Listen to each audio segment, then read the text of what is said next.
Ladies and gentlemen, how is all? My name is Bones out there, laddie. I come from the north side there.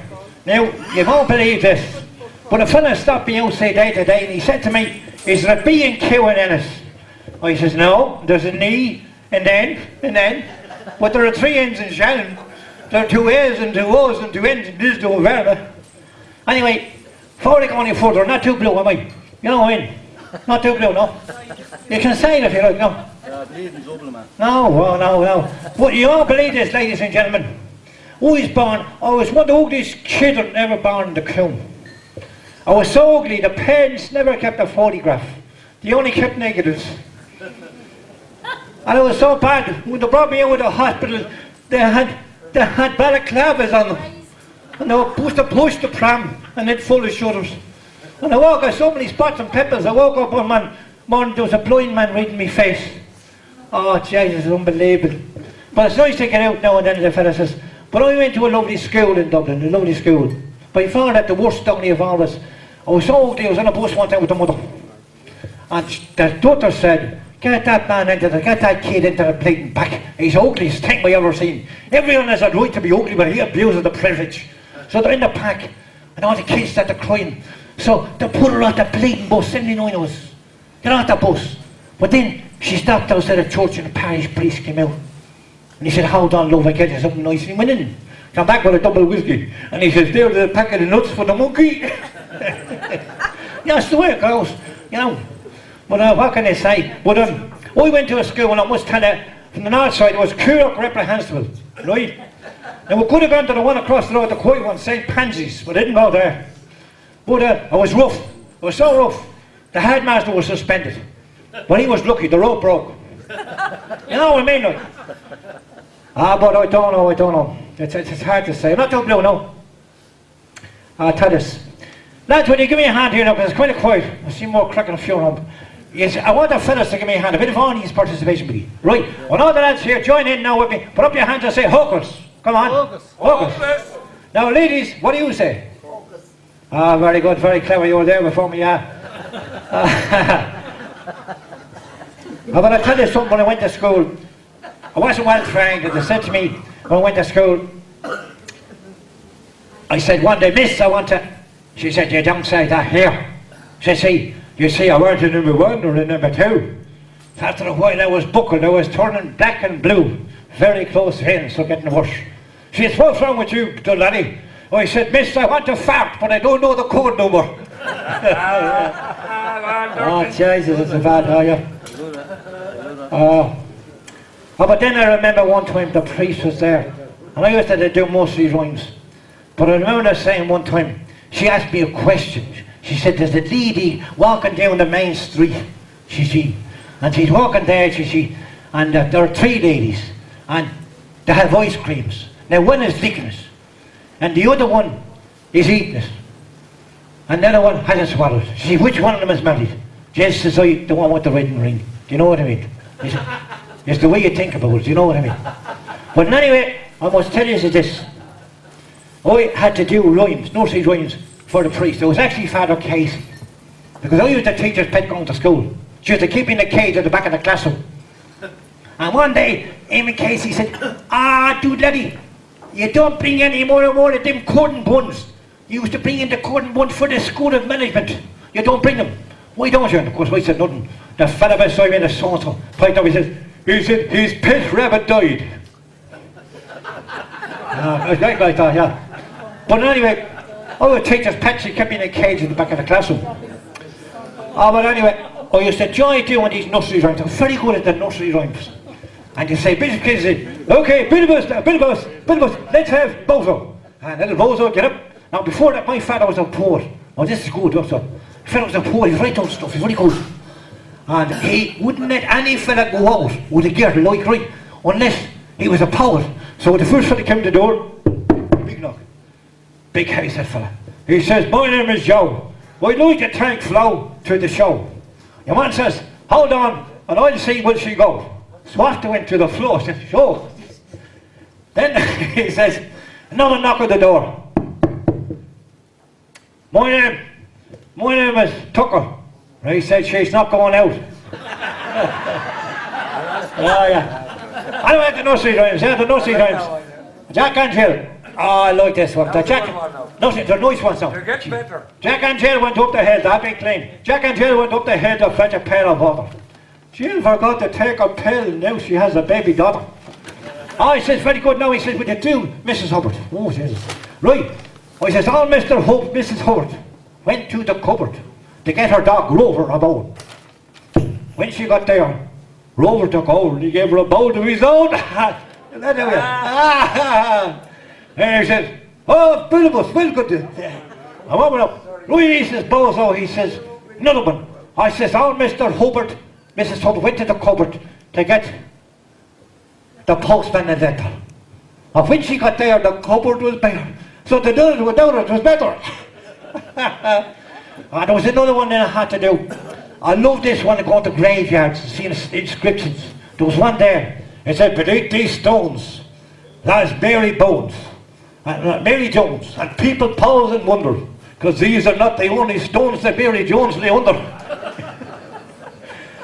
Another one there, like little ones, there was a big sign, and it said, there, he lies the body of old blind John, the heart is stopped but John went on.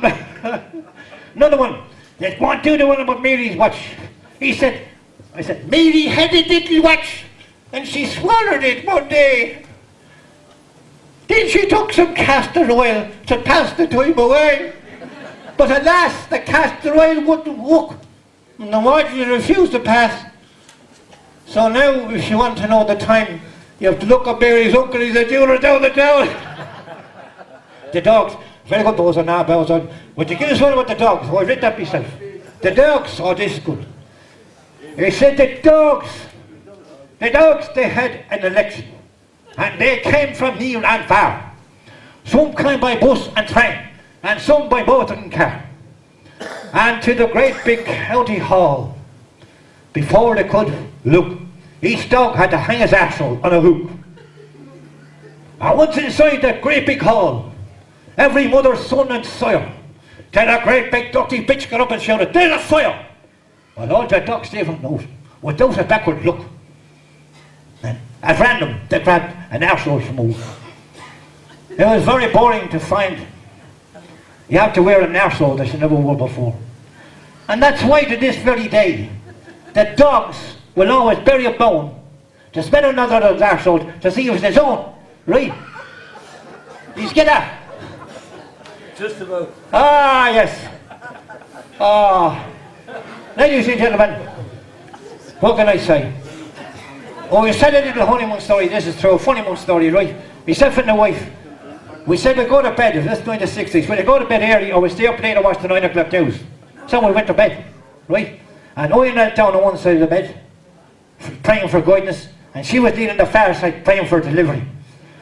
And after a while she says, Bozo, have you got the what's what? I said, no, what the lads in the army told me I was getting the what's what, that you had it. She says, no, the girls at work told me to watch what. Well, we looked in the suitcases, over the bed, we called down the back, and we called the porter, couldn't find what's what. So we knelt down again, as you will do. I can't kneel down, knelt down. And remember the time there was the old spring in the mattress, and in the cord of my old jammies, it got stuck, and down the pajamas fell, and out hopped Roger. And she says, what's that? I said, what's what? She said, you had it all the time. Yeah, you like them kind of, yes, yes. Well, keep it too clean. There's another little story. I live next door in Dublin to a lady called Mrs. Dunn. And she says, are you going to London, Johnny, to a match? She says, my friend, my daughter Neddy, she went there 20 years ago and she never written to me, not a postcard or now a text. Oh, he says, where about is she in London? Oh, she said she's in WC10. Say, what a stroke of luck. I ain't going to WC9. So we got off in Euston Station. And yes, I said, no wonder London is so big. When you see the population, the doors are so small. So I went up to this door, and I went, number 9, and I knocked it. And a lady's voice answered, yes. I said, are you nearly done? See, I am, surely. But there's no toilet paper. But I said, that's no excuse for not writing home to your mother. A little one to finish up here. We had a little one to finish up. They wanted to get somebody to depict General Custer's last words. And they called in Murphy. And Murphy went up and he built a wall so long. He'd Indians naked on top of other Indians. And fish on top of the head. And the man says, and neighbour God, how does that depict Custer's last words? When he says, holy mackerel, look at all them fornicating Indians. Thank you. We had to give it kind of clean, folks. Okay, thank you. Good night. God bless you. Thank you. It's alright, riding around in the breeze. Well, it's alright, if you live the life you please. Well, it's alright, doing the best you can. Well, it's alright, as long as you lend a hand. You can sit around and wait for the phone to ring, waiting for someone to tell you everything. Sit around and wonder what tomorrow will bring. Maybe it never will. Well, it's alright, even if they say you're wrong. Well, it's Sad are the bones around Garryowen since they lost their giant boy, and the banshee cry links every vale all around that Shannon side. The city of the ancient wall, unbroken treaty stone, undying fame, surround your name. Shan south from Garryowen. It was on a weary New Year's Eve, the shades of night fell down. A lorry load of volunteers approached the border town. There were men from Dublin and from Cumberland and Tyrone, and the leader of that gallant band was south from Garryowen. And as they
around Garryowen since the lost their giant boy.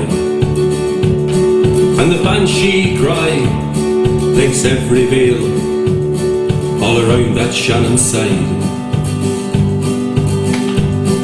The city of the ancient wall, unbroken treaty stone, undying fame, surround your name. Shan south from Garryowen. It was on a dreary New Year's Eve, the shades of night fell down. A glory load of volunteers rose the border town.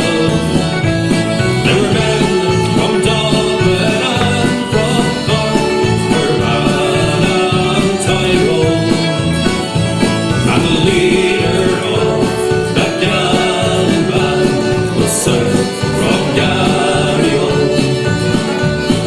And as they moved along the streets up to the barrack door, they saw the danger they would meet, fate that lay in store. They were fighting for old Ireland, to claim her very own. And the leader of that gallant band was south from Garryowen.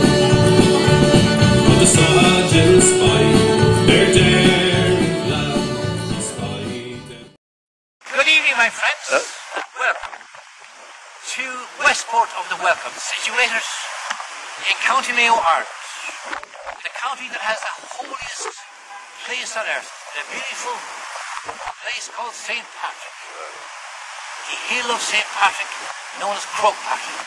We've also got Knock Airport, built by a legend, and I represent St. Patrick in this town, in this county, and throughout Ireland, following Mayo Gaelic football.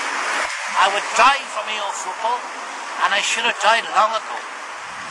At 16 years of age, I was in the Congo with the United Nations and the Irish Army, and I survived. I survived it twice, my friends, the longest. Then I survived the Lebanon, and I survived a marriage for 36, now 42 years. And I will survive because, my friends, you've got to have faith. Faith will keep you alive, my friends. My faith is to see a little silver chalice coming, not from Rome, but from Croke Park, known as the Sam Maguire, my friends. You must have faith, believe, and a small sense of humour, my friends. It was said of me when I was born, I also served Mass for the Holy Rosary priest, Father Payton, my friends. And his motto was, a family that prays together stays together. And how right is that today, in the year of 2011, as we struggle and go on to strife, but we will survive. Our Father Payton, to the chagrin of many people, made famous by Johnny McAvoy. He wrote a song about me, Murchie Durkin, which I won't sing. Well, I could, but I will not, because this is out of tune.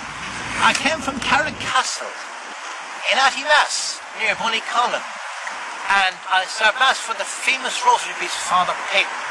Sorry, it was an altar boy. And now if you go, my friends, to Attymass, there's the most famous statue in the world, 7-foot bronze, to a saint who would never give the sainthood, to Father Patrick Payton. I came up, I was known as a little saint. Little did I know, as a transferrer to life, did the Congo, the Lebanon, done it all with the United Nations flag. Oh, pride in our country. Little did I know, I was called the little saint. And people said, why didn't you join the priesthood? I said, I took a shock, but I'm a saint. Because today, my friends, I am a saint. I am St. Patrick, the man from Westport. There are many imitators, my friends. There's only one St. Patrick. He's from Westport, in the whole county Mayo. And it's rather ironic that I'm right opposite a police station, because I'm well known to the Garda Síochána. The best police force in the world, my friends. Did 36 years in the army, a lot of times overseas, the Congo, Cyprus, bit of a holiday, until Turkey invaded, and I tried to stop that, but I couldn't do one hand. And I did Lebanon. And I saw many fights in Moore Street in Dublin, and throughout the world. But one thing, my friends, before I depart to the clouds and sky, you have to have is a sense of humour, my friends. A sense of humour, because I write on my CV for a job, Ireland's only living brain transplant donor. Okay? They will say of me, I'm not the full shilling. I would say I'm a one-book library. And you can say many things, my friend, but unless you can take the wee-wee out of yourself and see life as it is, just enjoy it, my friends. Because if you don't, my motto, my friends, before I go on, God bless you, see up the mountain or probably in Knock, my motto is, give your face a free holiday. Have a laugh.